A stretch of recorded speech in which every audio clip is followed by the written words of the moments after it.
That's Z-Mac, everyone. Give it up one more time. Okay. He runs a show, Brouhaha, the third Monday of the month at Borderland, so you can see him there. It's a great, great show. It's been around for a while. On deck, we have Rory Montserrat, but right now, let's bring up Brian Rogers, everybody. Give it up!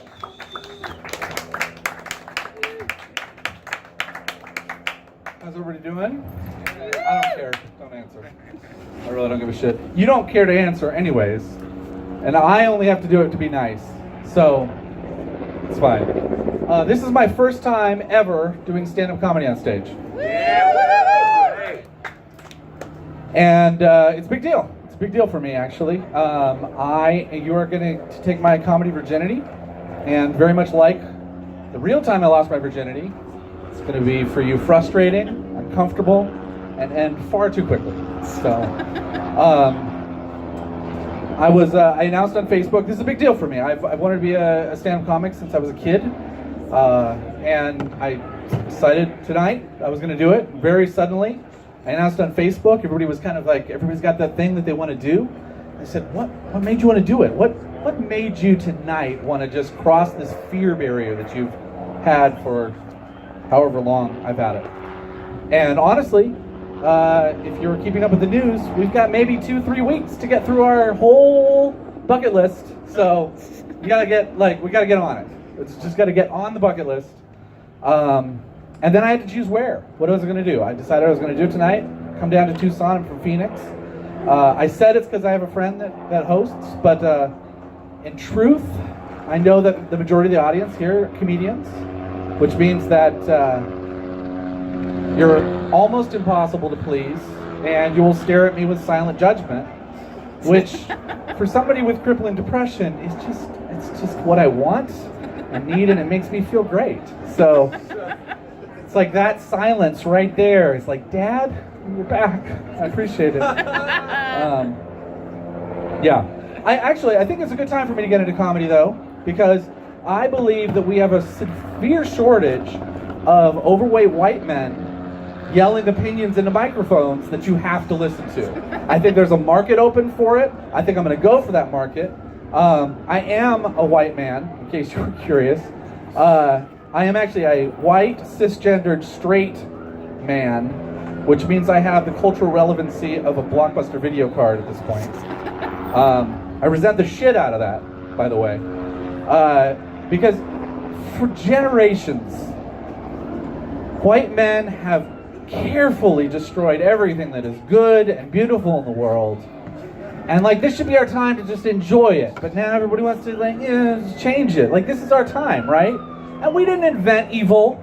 We perfected it. But we didn't invent it, right? So I think that this is a good time to enjoy. The fuck? What, did he leave? Did he run? He bailed. He's run. He's gone. No, it is challenging to be a white male because we're pieces of shit, honestly, most of us. But here's the thing. I am a cuck, snowflake, liberal, raging socialist ally, but I'm also skeptical. Because if you spend enough time around people, it doesn't matter what race and religion you are, most people are pieces of shit. It doesn't matter.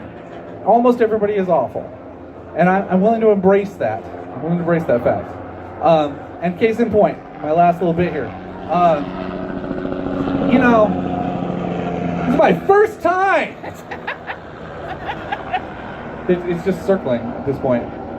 I went on a date, this is true, last week. I went on a date, and the girl called me fat 5 times during the date. And at some point poked me in the stomach and went boing. But, as stated before, I have crippling depression. So I had no idea the date was going poorly. Because to me, I'm just like, oh, she's perceptive. So you got that going for her right now. Because nothing she says is going to be worse than what I say in my head. Like 10 times worse every hour I say in my head. So it's all like, oh, you touched me. That was so sweet. So, and this is true again, at the end of the week, at the end of the date, I made the move. I did, because I thought the date was going really well. I didn't have any perception that it wasn't going well. So I made a move. I said, would you like to go out again? And this is true as well, she said, no, you seem like a loser, and I don't date losers. Oh, man. And I admit it. It was at that point, kind of clicked, and I realized she was the one. So, all right, that's my time. You guys have been a moderately acceptable audience. Thank you.